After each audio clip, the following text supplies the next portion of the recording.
गांधारी ने अपने ही सगे भाई शकुनी को आखिर क्या श्राप दिया था और क्यों दिया, और उस श्राप का असर क्या हुआ। महाभारत के युद्ध में कौरवों की हार हुई और पांडवों जीत गए, लेकिन युद्ध के बाद भी कुछ ऐसे योद्धा थे जिन्हें युद्ध के नतीजों को भुगतना पड़ा। जैसे स्वयं श्री कृष्ण को गांधारी से श्राप मिला था, जिसके कारण यदुवंश का नाश हुआ और एक के बाद एक ऐसी घटनाएं होती गईं जिससे कि कलयुग का आगमन हुआ। लेकिन क्या आप जानते हैं कि गांधारी ने न केवल श्री कृष्ण को श्राप दिया था, बल्कि अपने सगे भाई शकुनी को भी श्राप दिया था। 100 पुत्रों की मृत्यु के बाद गांधारी इतनी क्रोधित और दुखी थी कि उन्होंने अपने भाई शकुनी तक को श्राप दे दिया था, क्योंकि गांधारी ये मानती थी कि अगर शकुनी ने दुर्योधन सहित बाकी कौरवों को पांडवों के विरुद्ध ना उकसाया होता तो आज दुर्योधन के मन में पांडवों के प्रति इतनी नफरत नहीं पनपती। गांधारी के इस श्राप का असर आज भी अफगानिस्तान की धरती भुगत रही है। तो दोस्तों चलिए जानते हैं शकुनी को मिले श्राप की पूरी कहानी। इस जानकारी के लिए वीडियो में हमारे साथ अंत तक बने रहिएगा, जिससे कि आपको सही और सटीक जानकारी प्राप्त हो पाए। दोस्तों, महाभारत काल में अफगानिस्तान को गांधार देश के नाम से जाना जाता था। गांधारी और शकुनी गांधार नरेश सुबल के पुत्र पुत्री थे। महाभारत की कहानी के अनुसार राजा सुबल के शकुनी सहित 100 पुत्र और थे। वहीं पुत्री गांधारी जब विवाह के योग्य हो गई तो उसके विवाह की बात करने के लिए राजा सुबल कई ज्योतिषियों से मिले। एक ज्योतिषी ने राजा सुबल से कहा कि गांधारी की कुंडली में एक ऐसा योग बन रहा है जिससे वो विवाह के बाद विधवा हो जाएगी, इसलिए आप अपनी पुत्री का विवाह पहले एक बकरे से करा दीजिए। ज्योतिषी की बात मानकर राजा सुबल ने बकरे से गांधारी का विवाह करा दिया और इसके बाद बकरे की बलि दे दी गई, जिससे गांधारी का दुर्भाग्य हट गया। उधर राजा सुबल के विरोधियों ने उनकी पुत्री के विरुद्ध इस बात की अफवाह फैला दी कि गांधारी का विवाह हुआ और कुछ ही घंटों में उसका पति मर गया। हस्तिनापुर में धृतराष्ट्र के विवाह के लिए एक सुकन्या ढूंढी जा रही थी। किसी परिचित ने भीष्म को गांधारी के बारे में बताया तो भीष्म गांधार देश जाकर राजा सुबल से उनकी पुत्री का हाथ मांगने लगे।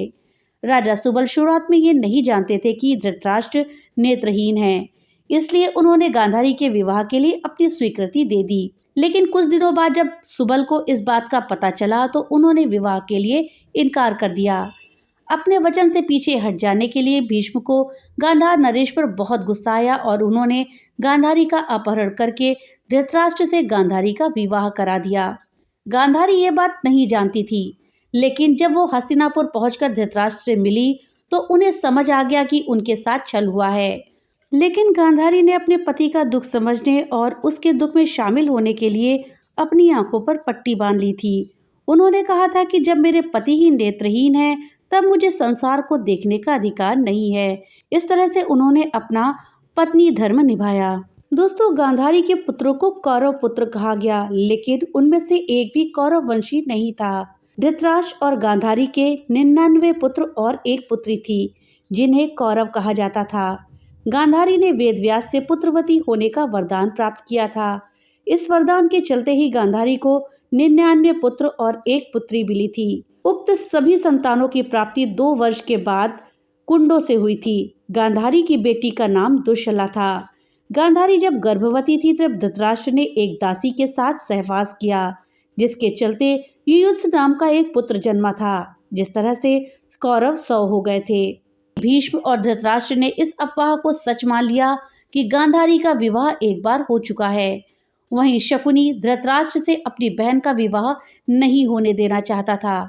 भीष्म और धृतराष्ट्र ने राजा सुबल को सबक सिखाने के लिए और उनको और उनके 100 पुत्रों को कारागार में डाल दिया। कारागार में राजा सुबल और उनके 100 पुत्रों को केवल एक मुट्ठी अनाज ही दिया जाता था।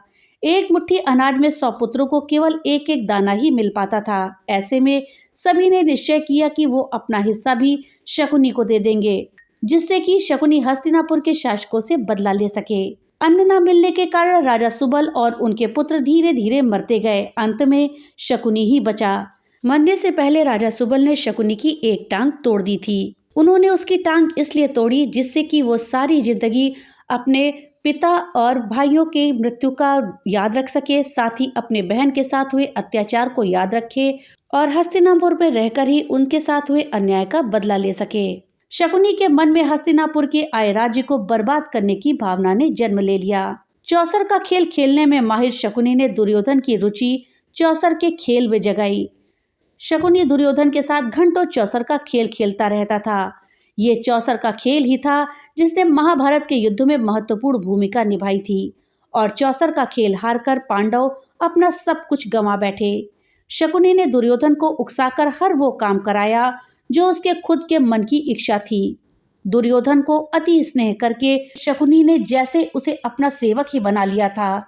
यही कारण था कि दुर्योधन शकुनी के कहे के अनुसार ही चलता था और उसने अंत तक अपने पांडव भाइयों को राजकाज नहीं दिया, जिसके कारण महाभारत का युद्ध हुआ और युद्ध में दुर्योधन सहित सभी कौरव मारे गए। कुरुक्षेत्र की भूमि पर गांधारी ने अपने 100 कौरवों को खो दिया तो गांधारी बहुत ही क्रोधित हुई और दुखी हुई। गांधारी ने विलाप करते हुए श्री कृष्ण से कहा कि वो चाहते तो युद्ध रोक सकते थे, लेकिन उन्होंने कौरव और पांडव को लड़ाकर मरने दिया। इसलिए गांधारी ने कृष्ण को श्राप दे दिया था कि जिस तरह से गांधारी के कुल का नाश हुआ और उसके 100 पुत्र मारे गए, उसी तरह से कृष्ण के यदुवंश का भी नाश हो जाएगा। गांधारी का ये श्राप ही द्वारका में मूसल युद्ध का कारण बना। श्री कृष्ण के पुत्र सांब ने एक मूसल को जन्म दे करके पूरे यदुवंश का नाश कराया।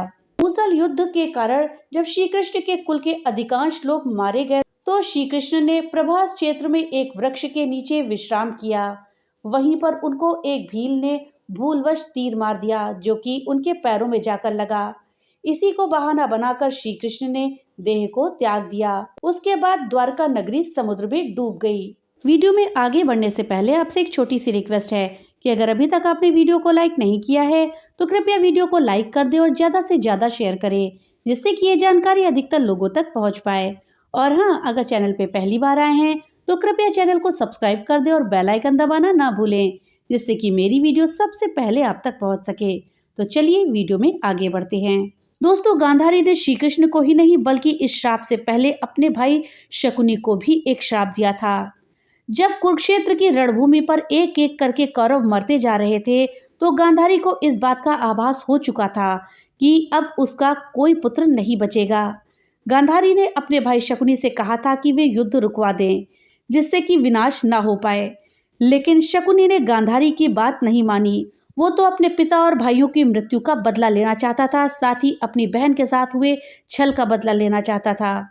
इस कारण से गांधारी ने दुखी होकर शकुनी को श्राप दे दिया। जिस तरह से शकुनी ने उसके गृह राज्य हस्तिनापुर में आकर द्वेष और क्लेश फैलाया है, उसी तरह गांधार नरेश शकुनी के गृह राज्य गांधार में भी कभी भी शांति नहीं रहेगी। वहां हमेशा गृह युद्ध चलता रहेगा। शकुनी की धरती पर कभी भी शांति और समृद्धि नहीं पनप पाएगी। गांधारी के इस श्राप के कारण ही वर्तमान समय में अफगानिस्तान बन चुके गांधार में कभी भी शांति नहीं रहती। वहां किसी न किसी कारण से युद्ध और अशांति की स्थिति बनी रहती है। कुछ पौराणिक मान्यताएं ये भी कहती हैं कि शकुनी ने अपने मृत भाइयों का बदला धृतराष्ट्र और भीष्म से लिया था। तो दोस्तों, ये थी जानकारी गांधारी के द्वारा दिए गए श्राप की, जो कि शकुनी को दिया गया था। जानकारी आपको कैसी लगी हमें कमेंट बॉक्स में लिख करके जरूर बताइएगा। तो मिलते हैं अगली नई वीडियो के साथ, तब तक के लिए राधे राधे।